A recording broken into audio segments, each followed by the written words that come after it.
बच्चों, स्वागत है आप सभी का आशा पाठशाला चैनल पर। उम्मीद करते हैं आप सभी स्वस्थ होंगे और अच्छे से अपनी स्टडी कर रहे होंगे। तो आइए शुरू करें क्लास 9th का गणित अध्याय फर्स्ट संख्या पद्धति का प्रश्नावली 1.1 शुरू करते हैं। तो पहला क्वेश्चन है, नीचे दिए गए कथन सत्य है या असत्य, कारण के साथ उत्तर दीजिए। इसमें पहला प्रश्न है, प्रत्येक पूर्ण संख्या एक प्राकृतिक संख्या होती है। तो इसके बारे में हमने पहले बता दिया है कि प्राकृतिक संख्या क्या होती है, पूर्ण संख्या क्या होती है। तो प्राकृतिक संख्या किसे कहते हैं? गिनती की जो संख्याएं होती हैं उन्हें प्राकृतिक संख्या कहते हैं, 1 2 3 4 5 और अनंत तक। और पूर्ण संख्या, प्राकृतिक संख्याओं में जीरो को शामिल कर दें तो क्या हो जाती हैं? पूर्ण संख्या। क्या बन जाती हैं? पूर्ण संख्या। प्रश्न में कहा है कि प्रत्येक पूर्ण संख्या एक प्राकृतिक संख्या होती है। क्या प्रत्येक पूर्ण संख्या एक प्राकृतिक संख्या होगा? नहीं होगा ना, क्योंकि पूर्ण संख्या में जीरो है और प्राकृतिक संख्या में जीरो नहीं है, है ना। प्राकृतिक संख्या 1 से स्टार्ट होता है और पूर्ण संख्या 0 से स्टार्ट होती है, 0 1 2 3। तो इस तरह हम कह सकते हैं कि प्रत्येक पूर्ण संख्या जो है प्राकृतिक संख्या नहीं है, लेकिन प्रत्येक प्राकृतिक संख्या जो है पूर्ण संख्या होती है, क्योंकि 1 से लेकर अनंत तक की जितनी संख्याएं हैं वो सभी पूर्ण संख्याओं में शामिल हैं। ठीक है, तो यहाँ पे कह सकते हैं कि प्रत्येक पूर्ण संख्या जो है प्राकृतिक संख्या नहीं होती है। तो यहाँ पे क्या लिखेंगे? यहाँ पे लिखेंगे असत्य है, क्योंकि जीरो जो है एक प्राकृतिक संख्या नहीं है।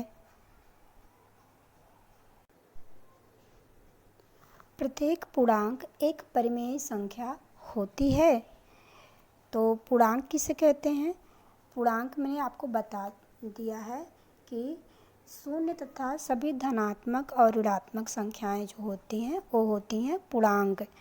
यानी कि संख्या रेखा पर प्रदर्शित सभी संख्याएं क्या होती हैं? पूर्णांक होती हैं, जिसमें जितने भी धनात्मक संख्याएं हैं वो शामिल होते हैं, ऋणात्मक संख्याएं शामिल होती हैं और साथ में शून्य भी शामिल होता है, तो उसे पूर्णांक कहते हैं। और परिमेय संख्या किसे कहते हैं? परिमेय संख्या को p/q के रूप में, यानी कि भिन्न के रूप में या दशमलव में उसे लिखा जा सके। तो परिमेय संख्या को p/q के रूप में व्यक्त किया जा सके, जहाँ पे p और q दोनों पूर्णांक हों, पूर्णांक हों और q इक्वल नॉट जीरो, मतलब जो है q जो है जीरो नहीं होना चाहिए। जैसे -1/2, 5/4, 9/3 या फिर -5/3 जो है एक पूर्णांक है, जिसमें p और q पूर्णांक होना चाहिए। तो -1 भी एक पूर्णांक है और 2 भी एक पूर्णांक है। तो इस प्रकार कह सकते हैं कि प्रत्येक जो है पूर्णांक एक परिमेय संख्या होती है, क्योंकि जो पूर्णांक होती हैं 0 से लेकर सभी धनात्मक संख्या और ऋणात्मक संख्याएं पूर्णांक होते हैं और वो उनको हम p/q के रूप में लिख सकते हैं। तो कह सकते हैं कि प्रत्येक पूर्णांक एक परिमेय संख्या होती है। तो यहाँ पे लिखेंगे इसके आंसर में कि प्रत्येक पूर्णांक एक परिमेय संख्या होती है। तो लिखेंगे यहाँ पे सत्य है प्रत्येक पूर्णांक एक परिमेय संख्या होती है। तो ये हो जाएगा इसका आंसर, सत्य है क्योंकि प्रत्येक पूर्णांक एक परिमेय संख्या होती है। तीसरा प्रश्न है, प्रत्येक परिमेय संख्या एक पूर्णांक होती है। प्रत्येक परिमेय संख्या एक पूर्णांक होती है। तो परिमेय संख्या को हम p/q के रूप में लिखते हैं, जिसमें और परिमेय संख्याओं के अंतर्गत दशमलव की संख्याएं भी आती हैं और पूर्णांक में जो है 0 और सभी धनात्मक संख्याएं और सभी ऋणात्मक संख्याएं शामिल होती हैं। तो क्या प्रत्येक परिमेय संख्या एक पूर्णांक होती है? तो क्या क्या आंसर आता है कि नहीं, क्योंकि पूर्णांक जो है ना दशमलव में होता है, ना p/q के फॉर्म में होता है। ठीक है ना, तो हम लिख सकते हैं, इसका आंसर लिखेंगे असत्य है क्योंकि परिमेय संख्या जो है p/q के रूप में होती है और इसमें दशमलव की संख्याएं भी शामिल होती हैं, इसलिए ये क्या है, इसीलिए प्रत्येक परिमेय संख्या एक पूर्णांक नहीं होती। ठीक है, अगला प्रश्न है चौथा, प्रत्येक प्राकृत संख्या एक पूर्ण संख्या होती है? प्राकृत संख्या पूर्ण संख्या होती है, तो प्राकृत संख्या में है 1 2 3 4 5 अनंत तक, यानी 1 से लेकर अनंत तक की संख्याएं प्राकृत संख्या होती हैं। प्रत्येक प्राकृत संख्या पूर्ण संख्या होती हैं। और पूर्ण संख्या किसे कहते हैं? प्राकृत संख्याओं में अगर 0 शामिल कर दिया जाए तो क्या हो जाएंगी? पूर्ण संख्या। तो हम क्या कह सकते हैं कि प्रत्येक प्राकृत संख्या पूर्ण संख्या होती हैं।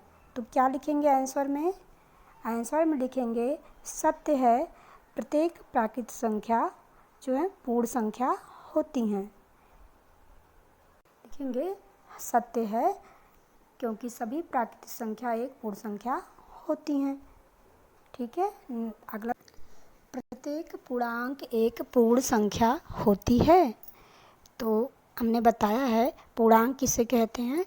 पूर्णांक संख्याओं में के अंतर्गत आता है 0, सभी धनात्मक संख्याएं और सभी ऋणात्मक संख्याएं शामिल होती हैं। पूर्णांकों में सभी धनात्मक संख्याएं, सभी ऋणात्मक संख्याएं और शून्य शामिल होता है, यानी संख्या रेखा पर प्रदर्शित संख्याएं जो हैं वो क्या होती हैं?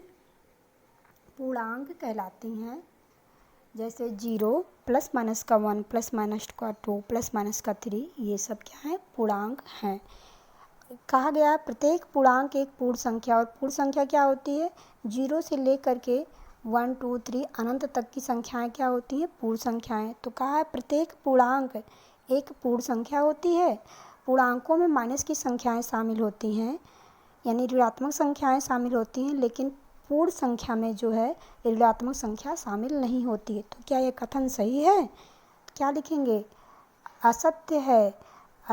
ठीक है ना, तो लिखेंगे यहाँ पे असत्य है क्योंकि जो पूर्णांकों में जो ऋणात्मक संख्याएं शामिल होती हैं। ठीक है, तो इसका आंसर हो गया क्योंकि पूर्णांक संख्याओं में ऋणात्मक संख्याएं शामिल होती हैं। ठीक है, अगला देखते हैं छठा प्रश्न है, प्रत्येक परिमेय संख्या एक पूर्ण संख्या होती है। तो बताया गया है कि परिमेय संख्या किसे कहते हैं। परिमेय संख्या को हम लोग p/q के रूप में लिख सकते हैं, जिसमें p और q एक पूर्णांक है और q = 0। और पूर्ण संख्या जो है 0 से लेकर के 1 2 3 अनंत तक की संख्याएं जो हैं पूर्ण संख्या होती हैं। तो इसका आंसर क्या होगा? प्रत्येक परिमेय संख्या एक पूर्ण संख्या है, तो क्या होगा? नहीं, मतलब असत्य है। ठीक है, प्रत्येक परिमेय संख्या एक पूर्ण संख्या नहीं है। ये हो गया इसका आंसर। प्रत्येक परिमेय संख्या एक पूर्ण संख्या नहीं होती। ठीक है, तो ये रहा प्रश्नावली 1.1 के पहले क्वेश्चन का आंसर। प्रश्नावली 1.1 का क्वेश्चन नंबर 2 का क्वेश्चन हम नेक्स्ट वीडियो में सॉल्व करेंगे। ठीक है, अगर इस वीडियो से आप लोगों ने कुछ सीखा और आपको अच्छा लगा तो आप चैनल को सब्सक्राइब करिएगा, वीडियो को लाइक करिएगा और अपने दोस्तों के साथ शेयर ज़रूर करिएगा। इसी तरह से बने रहिए हमारे साथ में। मिलेंगे नेक्स्ट वीडियो में पर्सनालिटी 1.1 के क्वेश्चन नंबर 2 के साथ। ओके।